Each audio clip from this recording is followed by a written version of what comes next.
but it's ridiculously broad, so it kind of intersects with almost everyone else's work in this room. The subtitle is Embodying a Politics of Inclusion through the works of Sonora Taylor.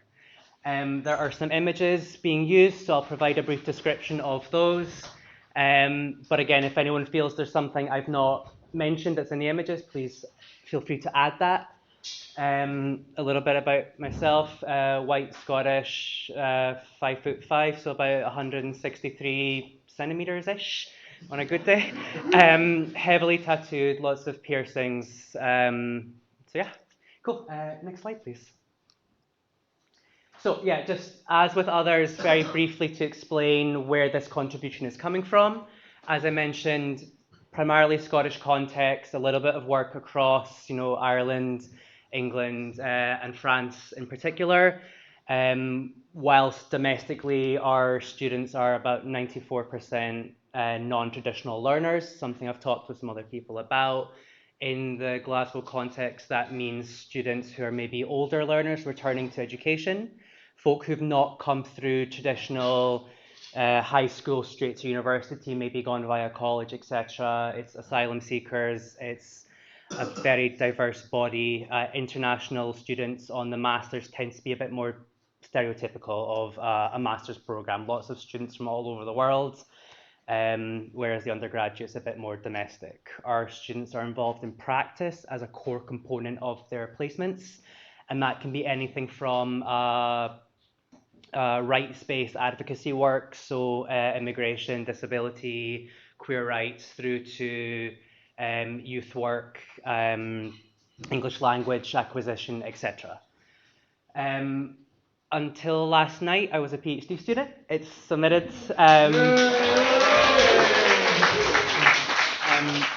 And that project specifically, and again, it's intersected a little bit with some other people, and thank you.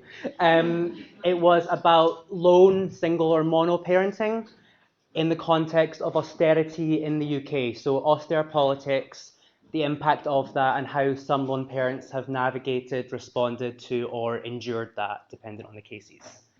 I work in part-time in a community development organisation in Edinburgh, so in the Scottish capital, about an hour on the train from Glasgow, where it's a sort of universalist organisation rather than one that relies on referrals coming in to access forms of support. So kind of like a anarchist info shop might be something folk are a little bit familiar with. And then the translator is my last position I've listed, just to emphasize that that's been with the Anarchist Studies Network, where I've translated from French and Spanish into English, just to emphasize a little bit. I know a lot of people are doing this in a second, third, fourth language themselves, so I get it. So if there's anything, please, as I say, let me know. And there's a photograph of me just from last night, having a coffee at midnight to stay awake for another half an hour just to finish the PhD. Next slide, please, Jen. So, briefly, to give some context to community development, it has, the quote I've put here is, the professional and voluntary trajectories of community development, specifically our students, are immense, encompassing youth work, adult learning, homelessness and housing, addiction-based services, language acquisition, community-based healthcare, equalities, community meals, pantries, outdoor education, and mental health services.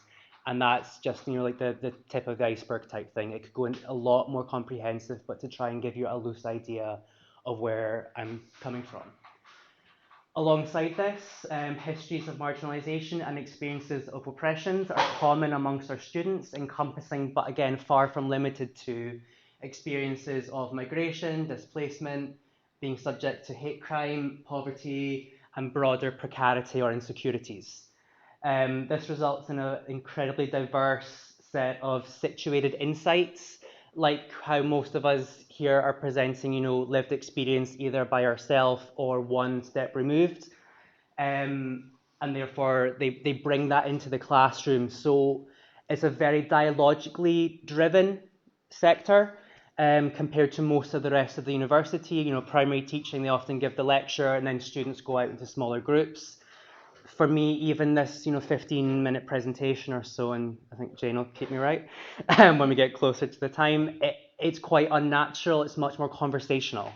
So again, I'm okay if anyone needs to interrupt. If I'm not being clear, I'd rather get on the same page before we progress in case anything becomes convoluted or a little complicated.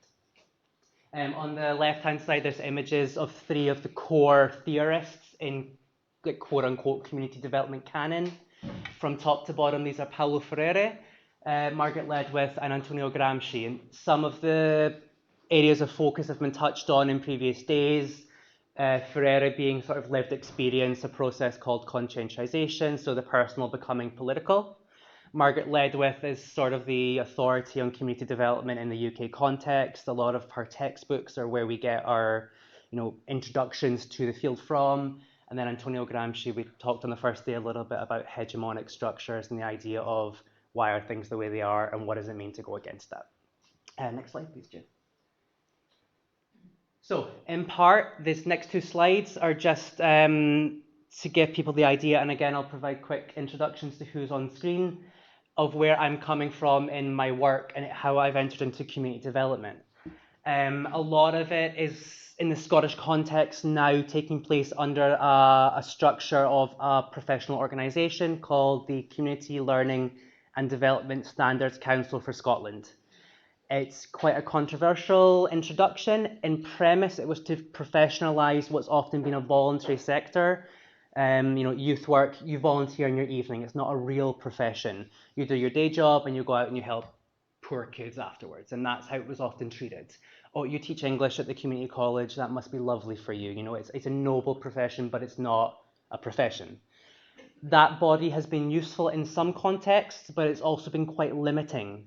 And that's kind of on the limits and the beyond the sectoral values is kind of where my work tends to focus on navigating between the two. So in the Scottish context, there was a paper, actually the UK context, sorry, there was the London Edinburgh Weekend Review Group, who was a UK-wide organisation in the 80s that produced a key work called In and Against the State.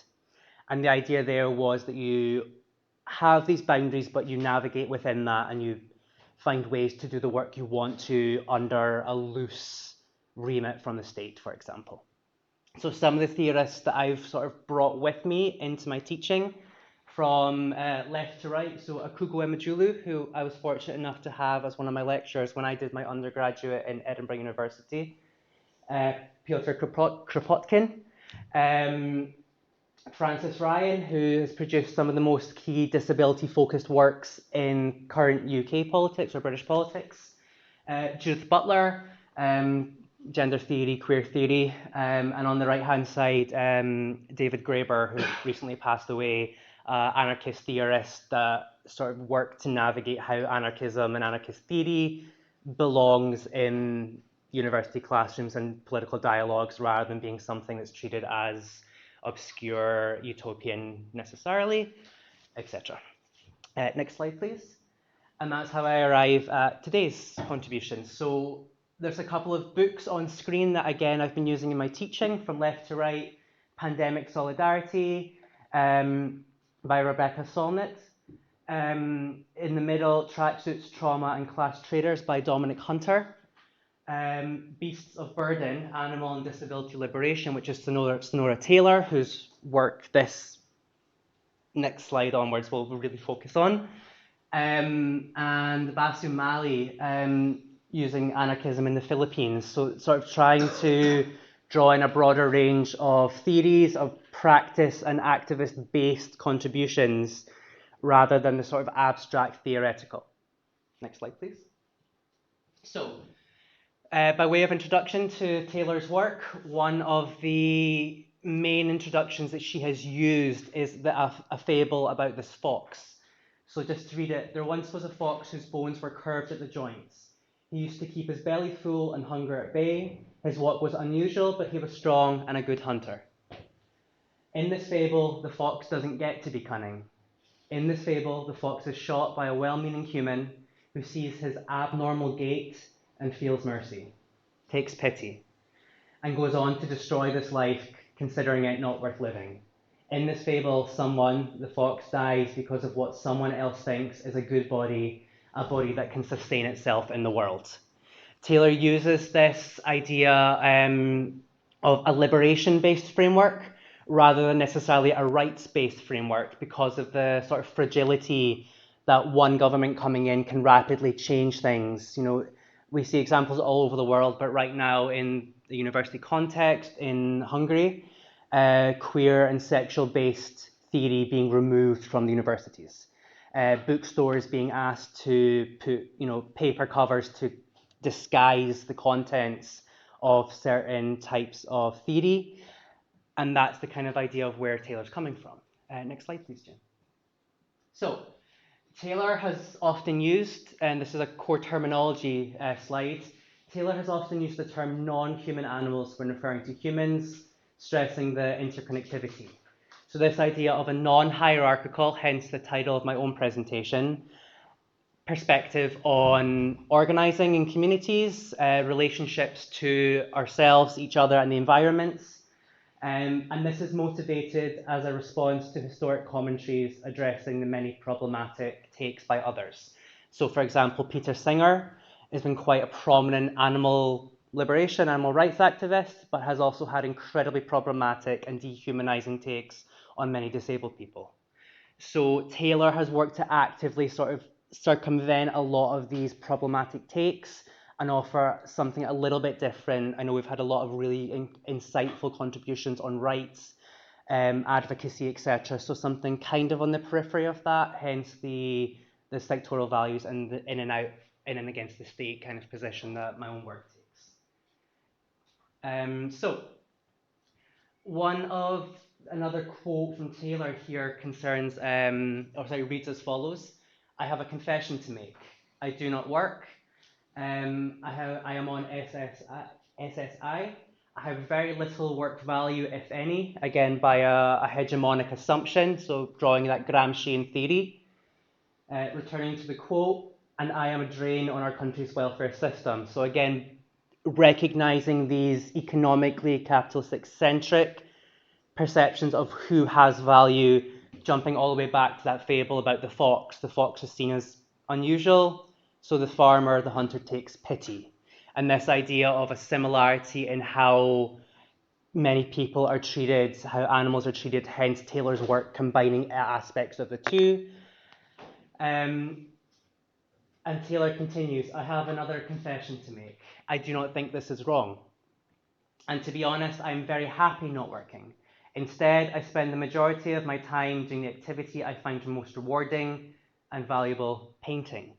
And some of the coming slides include images, which again, I'll be describing, of Taylor exploring different understandings of animal and non-human animal in a variety of contexts. So on the right-hand side in the image here, Taylor is alongside a manatee in the water, showing different environments being conducive or not conducive to different individuals. On the Monday night, for example, we were having a conversation at the table at the dinner about the way that the hostel I'm staying at, it's a very high-end idea of what their breakfast bar is. It's the high stools, it's the high tables, so it's incredibly inaccessible.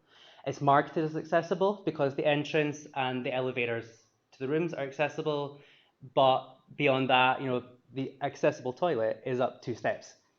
Just these obscene little things that don't make any sense. The toilets and the shower rooms upstairs are not wide frames, etc. It creates a specific idea of what works or what should work, and anything beyond that is deemed a concession, which is where Taylor's liberation, it should be the de facto, the default, rather than we'll make an exception here or we'll introduce more, step curbs, etc., lowered curbs. Next slide, please, Jim.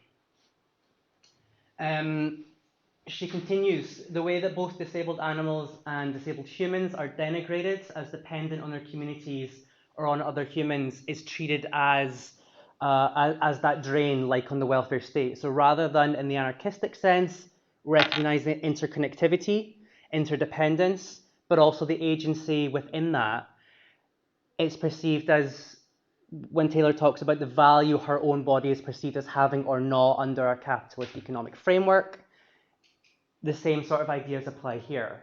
She writes openly about how violent and exploitative means of production are often the reason that, for example, in her images, she talks about the animals are bred in unnatural ways to enhance production. So again, the treatment of all living beings as a commodity, as something to be exploited. Um, on the right-hand side, there are images of industrial slaughterhouse and farming, etc. So apologies for the vividness of these. Sorry, next please, Jen. And the next image is one of Taylor's paintings. It's this absolutely massive piece. So the image that I'm able to get online does not do justice to the specifics and the level of detail Taylor has in the image. But what it shows is the sort of living conditions of, for example, chickens. So it's young chicks crammed in, piled up on top of each other in, again, one of these industrial contexts. Next slide, please. Taylor continues to try and communicate in a range of mediums, so not exclusively in the academic theory, but paintings, as she said in that earlier quote, are incredibly core or central to her work. So a lot of what she does is, like with the manatee, she's showing similar treatments between herself and the way that she is expected to exist, or similarities to some of the way those industrial farming contexts create abnormally large breasted chickens or turkeys, for example. In the UK a while ago, some people might be aware, Bernard Matthews, a major company, trying to breed turkeys with a third breast to increase the level of productivity. These absolutely crazy approaches premised on capitalist production. So again, the commodity on the value the person is or animal is deemed to have. Next slide, please. And as we shift towards the end, because again, I'm very conscious of time, there's, I think, 2 slides left. One here is taken from Astra Taylor's short film, Examined Life, borrowing its title from Judith Butler's Examined Life works. And it's entitled Going for a Walk. So it's Sonora Taylor and Judith Butler walking around San Francisco. The conversation lasts about 15 minutes. It's available freely on YouTube. And again, if we are circulating these images and the presentations afterwards, the links should be embedded. So when someone wants to, I'll make some minor tweaks because I've noticed 1 or 2 things. And the links will be there if anyone wants to see these, for example. But the idea that comes from that contribution is that societies have normalized structures such as stairs, positioned to high breakfast tables, as I mentioned this earlier, meaning lowered curbs, for example, are suddenly positioned as concessions. The consequence of this is a culture of dependency where the majority are supposed to make quote unquote accommodations for others, such an undertaking is often deemed a burden. Hence, Taylor using the Beast of Burden title in her work, and this idea, the liberation framework combining all living things. Ergo, she uses animal liberation and human liberation simultaneously. Next slide, please. So on her disability, Taylor, in her work, again, works to position her own experiences and talks about recognizing when she came to politicize her own existence and how that has occurred. So some of it has included as a young child, struggling to keep up with her peers, constantly falling because of the bodily difference and the assumptions over what play looks like. Yesterday, my partner sent me a video in the US where it was a group of kids playing in a primary school and a young girl in a wheelchair had been left out of the circle. So rather than, someone going up to her also holding hands, the kids existed in a circle and the teacher made no accommodations. So that was the concession, and from that perspective, it's not worth my time here. Hence an immediate hierarchy. Don't worry, it's only 2 minutes, this activity will come back to you. But then on the animality, she talks about at the age of about 6 coming to recognize, the large scale trucks that many of you have seen with sheep, with cows, with chickens, etc., being transported, and finally making those connections in a personal sense between how animals are treated, like the farm to plate sort of idea.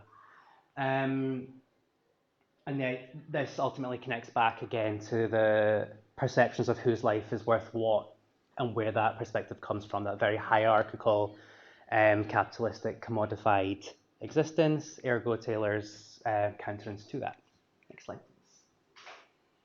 Just a quick couple of images to share and then a very final slide and then we'll stop.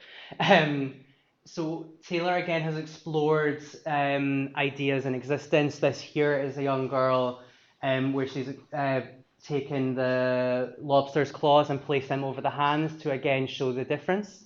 Next, please. This image is not super clear, and I'm conscious from the back it might not, it's very low resolution, but this was another painting she did, Wheelchairs on the Moon, and it's, very self-explanatory. It's the idea of what, where human futures are directed towards, where they're going, and who's included in that vision. Next, please. Second to last slide, jumping back to that manatee image, which is one of Taylor's most prominent and maybe something some people have seen before. And finally, well, why does any of this matter and where does it come from my perspective? How am I taking it back with me into practice? So on the right-hand side, there's a number of images that show different forms of interdependence, mutual aid, and agency that stems from that. So it's a language exchange image on the top, two people sat on a bench just in dialogue. The image below that was an artist countering what's been termed hostile architecture.